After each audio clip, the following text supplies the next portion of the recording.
All right.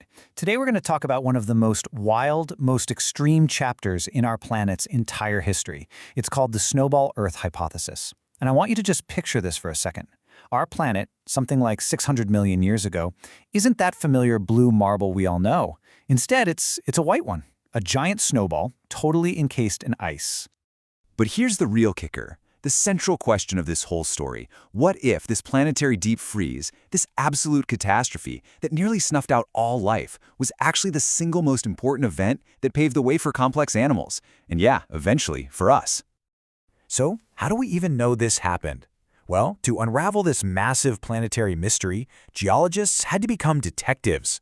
The story wasn't found in fossils, not really. It was hidden in these bizarre chemical signatures and, get this, rocks that were in all the wrong places. The evidence for this ancient crisis was, and I mean this literally, written in stone. So, okay, let's step into the geological crime scene. What were the clues? What were the pieces of evidence that pointed scientists toward this almost unbelievable conclusion, that the whole planet froze over? A key tool for these detectives is something called paleomagnetism. The easiest way to think about it is like a planetary compass that gets locked inside ancient rocks. See, when a rock forms, these tiny magnetic minerals, they all line up with the Earth's magnetic field at that moment. It basically records the latitude, how far north or south of the equator it was. It is, for all intents and purposes, our time machine for geography. And using this amazing tool, geologists uncovered 3 really baffling clues. Clues that just did not fit with any normal theory about ice ages. So let's break them down one by one. Okay, clue number 1. Geologists found glacial deposits, rocks and rubble that are clearly carved up and carried by massive ice sheets in places like modern-day Namibia. And when they used paleomagnetism on them, the data was just undeniable. These rocks formed right at the equator. The logic here is pretty simple and kind of terrifying. If the warmest part of the planet was frozen solid, then the entire Earth must have been a block of ice. Clue number 2 was the strange return of these things called banded iron formations, or BIFs. Now, these unique rocks hadn't formed on Earth for over 1 billion years, mainly because our oceans had become full of oxygen, which prevents them from forming. So their reappearance could only mean one thing. The ocean was totally sealed off from the atmosphere by a thick lid of ice. This allowed dissolved iron from undersea volcanic vents to build up in the dark, oxygen-starved water below. And then there's the third clue. It was kind of a chemical ghost story. A very specific, very strange carbon signature found in the rocks from this period pointed to one absolutely shocking conclusion. Photosynthesis, the process that powers most life on Earth, had virtually shut down, all across the globe.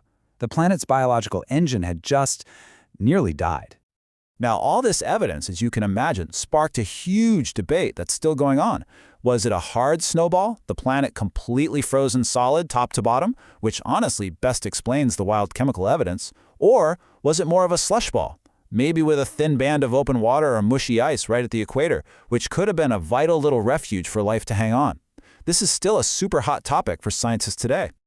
So, the big question is, how on Earth does a planet freeze itself solid? Really? Well, it wasn't just one single thing. It was a catastrophic domino effect, a total runaway climate cascade. It all kicked off with plate tectonics. There was this ancient supercontinent called Rodinia, and it started breaking apart, right at the equator. This process exposed enormous amounts of fresh volcanic rock. Now, in the warm, wet tropics, this rock weathered super fast, and it acted like a giant chemical sponge, sucking massive amounts of the greenhouse gas, CO2, right out of the atmosphere. So as the planet cooled, the ice caps started to grow, and their bright white surfaces reflected more sunlight back into space, which, you guessed it, caused even more cooling. It was a vicious feedback loop. And right there, that's the tipping point. Climate models show us that once the ice sheets crept past 30 degrees latitude, the whole runaway process became irreversible. The planet's reflectivity, its albedo, was just so high that it was locked in. There was no going back. It was headed for a global deep freeze. Okay, but hold on. This creates an even bigger puzzle, right? If the Earth was a perfect white snowball reflecting all of the sun's heat back into space, how in the world did it ever thaw out? Well, the answer didn't come from the sky. It came from deep inside the planet itself. First, let's just try to wrap our heads around the timescale here.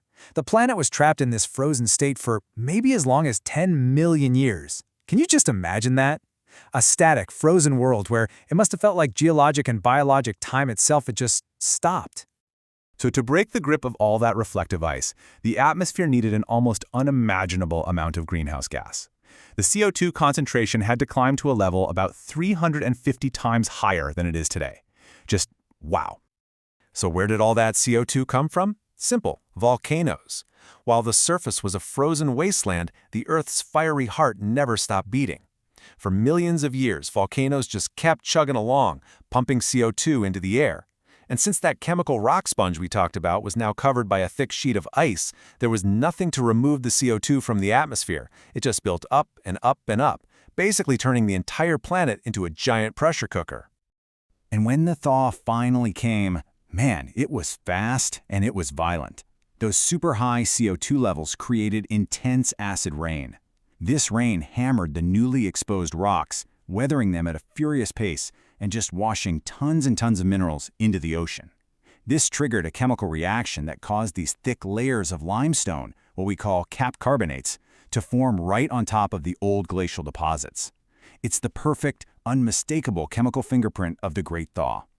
Which brings us to the final and maybe the most incredible part of this whole story. How did the single greatest catastrophe in Earth's history also become life's greatest opportunity? Well, think about it. The freeze acted like this incredibly harsh evolutionary filter.